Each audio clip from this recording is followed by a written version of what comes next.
ډېرو قدرمنو هیوادوالو، دوستانو، پیرزوینې نیکې هیلې او سلامونه مې ومنئ. خوښ یم چې نن یو ځل بیا د ستاسو محترمو عزیزانو او دوستانو په درانه چوپړ کې حاضرېږم او د طبي ګټورو مشورو په لړۍ کې او همدارنګه د ستاسې د ښې روغتیا او تر ټولو مهمو د عامه پوهاوي په موخه، البته ما تاسو هیوادوالو ته او ګرانو باعفته او عزتمندو خویندو او میندو دپاره د یوې خورا مهمې ناروغۍ په هکله چې هغه د ښځو د سینو د سرطانونو په هکله، چې دا البته په ډیرو ساده او ټکو او په الفاظو دغه مطلب ما تاسو ته چمتو کړی دی. نو هیله من یم چې تاسو ترېنه مثبت او ګټور برداشت پورته کړئ او په حقیقت کې به مو تر ډیره حده د دغې مهلکې ناروغۍ مخنیوی به مو کړی وي او د یوې خور او یا همدارنګه د یوې مور ژوند به مو له دغې خطرناکې ناروغۍ د عواقبو څخه به مو ژغورلی وي. د سینې یا د تیو سرطان چې دا د ښځو د سرطاني په ناروغیو کې البته یو په دریمه برخه یې جوړوي او نن سبا په نړۍ کې په هرو 10 یا 9 ښځو کې د ژوند په اوږدو کې البته په سرطاني ناروغیو اخته کیږي. درنو دوستانو، غواړم چې دلته په یو لنډه ویډیو کې په ډیر مختصر ډول له تاسو سره د دغه ناروغۍ په هکله څه معلومات شریک کړم. البته د سینې سرطان په 4 مرحلو کې چې دا شروع ده، البته په دغه کې نښه علامې ډېرې کمې وي او په مختلفو قسمتو د ټکي دا لیدل کېږي. البته په تصادفي ډول کېدای شي چې دا تاسو په خپل لاس سره بعضې حالتو کې دا مسح کړئ. کله چې دا په لویدو صورت کې کېدای شي د 2 سانتي متره نه او په دویم او دریم حالت کې دا کېدای شي تر 5 سانتي مترو پورې شي او دا څونه چې دا حالت لویږي هغو نه د دې انتشارات ډېرېږي چې په دویم او دریمه مرحله کې کېدای شي چې حتی دا د عقدات لمفاوي ته سرایت پیدا کړي، چې په دریمه مرحله کې دا کېدای شي دا عقدې مسابې کړي او یا هم همدارنګه د سینې عضلات هم مساب کړي او دا هم د دې لامل ګرځي چې دا بالاخره دا عقدات چې په تخرګیو کې دي یا په غاړه کې دي دا مسابې شي او تاسو د یو مرغیړي په شکل دا کلکې غوټې احساس کړئ. او په 4مه مرحله کې چې دا خپرېدونکې مرحله ده چې ټول بدن ته انتشارېږي، لکه دماغ، لکه جګر، لکه ششونه، لکه هډوکي، که متاسفانه ټول بدن ته دا خپرېږي. نښې نښانې او علامې څه دي؟ البته شروع یا په لومړۍ مرحله کې د دې نښې او نښانې نه لیدل کېږي، خو مګر هغه څه چې ډېر زیات خورا مهم دي هغه په سینه کې البته په لومړي ځل د یوې وړې غوټې په څېر دا رابرسېره کېږي او په بعضې حالتو کې کېدای شي چې حتی په تصادفي ډول له شخص لخوا دا لمس یا احساس کړی شي او بعضې حالتو کې کېدای شي چې دا که تاسو چیرې په منظم ډول په مکرر ډول خپل همیشه خپل ځان معاینه کړئ نو کېدای شي چې هم تاسو دغه احساس کړئ. نو وروسته غواړم چې د دغه په تړاو له تاسو سره مفصل بحث پرې وکړم چې څنګه تاسو کولی شئ چې خپل ځان په خپله معاینه کړئ او د دغې غوټې کشف په موقع تاسو وکولی شئ. بل مهمو نښانو څخه هغه البته د تی د څوکې د هغې د دننه خواته ټیله کېدل دي.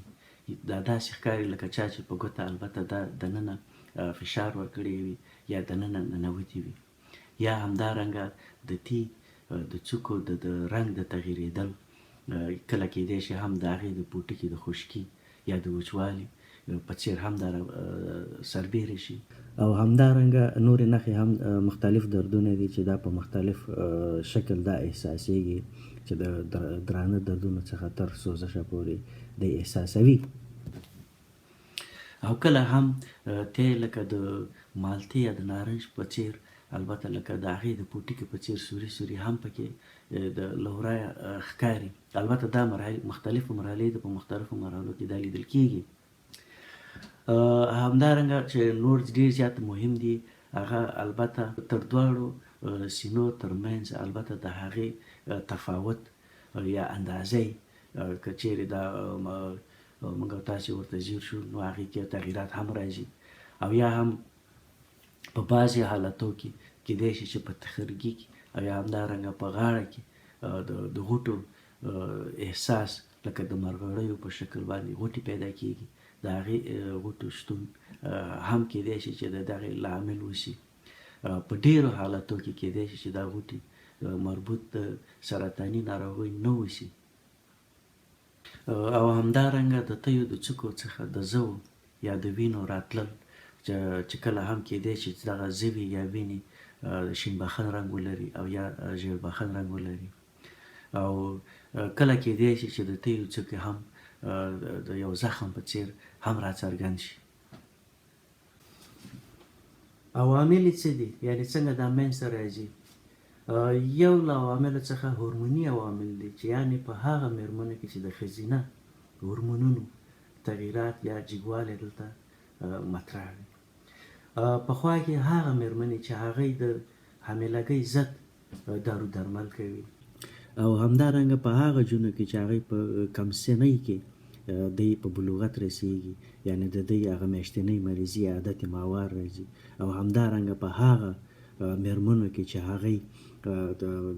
د پخوالي سن ته رسیږي چې هغه نظر په بعضو ممالکو هغه فرق کوي چې د 50 نه تر 55 کالو پورې کله چې د دغه کالو څخه اضافه تر دغه دوام وکړي، یعنې د دوی دغه عادت ماهوار یا میاشتنۍ مریضي قطع نشي،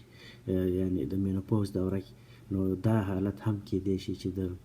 سرطانونو زمینه مساعده کړي. یوه سابقه تاریخچه ولري لکه د مور، ترور یا د خور چې هغوی کې دغه ناروغي لیدل شوي وي. نن سبا نوې څېړنو دا هم ښودلې ده چې هغه کورنۍ چې د هغوی د کور دننه په فضا هغوی کې تشنج یا ناخوالي تاوتریخوالی موجود وي، او دغه تاوتریخوالی دا د دې لامل وګرځي چې یو ذهني نارامي یا د روحي سترس سبب وګرځي چې دا مستقیمه اغیزه په هغه امیدوارو میندو او همدارنګه په ماشومانو لري. او دا د دې لامل ګرځي چې په دوی کې البته په جینیتیکي سیستم کې د دې ژینونه معوفه کړي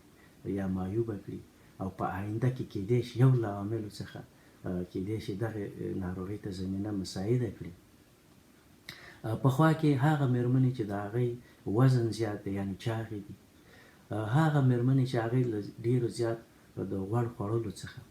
هغوی البته حیواني شحم څخه استفاده کوي، ولې چې په دغه غوړو کې کیمیاوي توکي لکه استروجن موجود دي، او دا د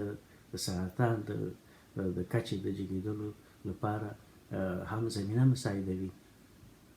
هغه مېرمنې چې هغوی البته